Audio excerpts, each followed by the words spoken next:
In this video, I'm going to unmask Q&A as a fraud.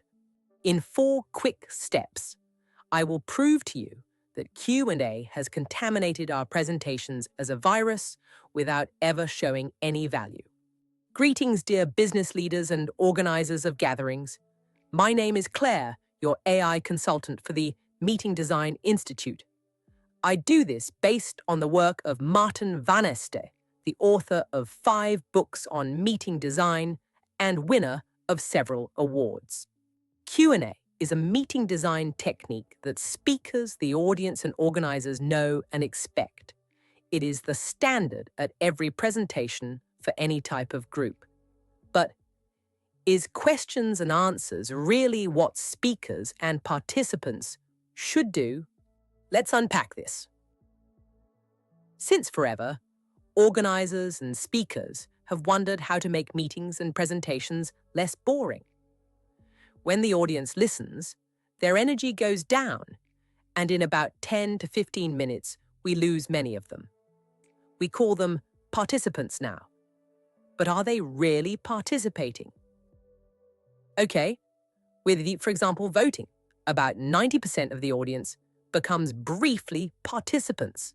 So that is a good step. When we activate an audience, they become participants, and so we want to activate as many as possible, turning all listeners into participants. Voting does a pretty good job as most people are activated, but with Q&A, not so much. If 3 people in a room of 300 ask a question during Q&A, we have activated only 1%, right? Those activation numbers don't look that great for Q&A.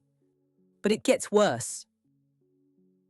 So we aim to activate as many people in the audience as possible so that most of them become participants. Activation is important, but secondly also, the number of times we do an activation during, for example, a 1-hour presentation matters a lot. So let's imagine we give participants a few minutes to take a few notes after every 15 minutes of presentation. That sounds like a good plan to me.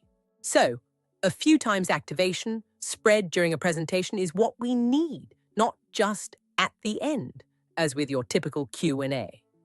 Q&A does not activate enough people and does not activate them frequently enough. So still 0 points for Q&A. When we activate participants, we not only want to activate all of them and frequently, but thirdly, we also want to activate the brain as much as possible. For example, drawing activates about 7 different brain zones, like creativity, reasoning, and motor skills. So drawing is pretty intense as a brain activator. Somewhat better than taking notes. But a lot better than passive listening, which is one of the least brain-stimulating activities in meetings. In Q&A, more than 90% of all people are still only passive listening. So again, Q&A scores are low in number of people activated, low in frequency, and thirdly, now also low in brain activation. See where this is going? So, number 4 is about the result of the activation. Why do we want to activate participants besides keeping them from falling asleep? What is the value we want to create? As we all know, meeting new people, also known as networking, is the singular trait and the most powerful value generator of meetings and events. Which brings us neatly to 4th and final. A super important goal in meetings and presentations: interaction.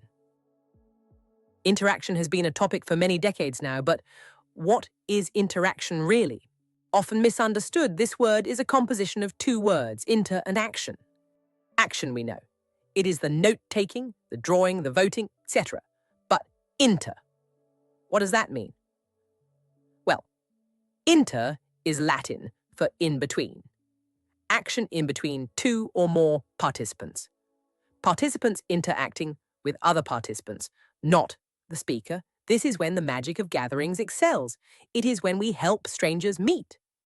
Networking is, and we all know it, the superpower of meetings. Interaction is networking, and networking is interaction. Q&A, however, scores low for interaction, as low as voting, note-taking, and drawing. In fact, none of these activities create any interaction at all. Nobody meets anyone during Q&A.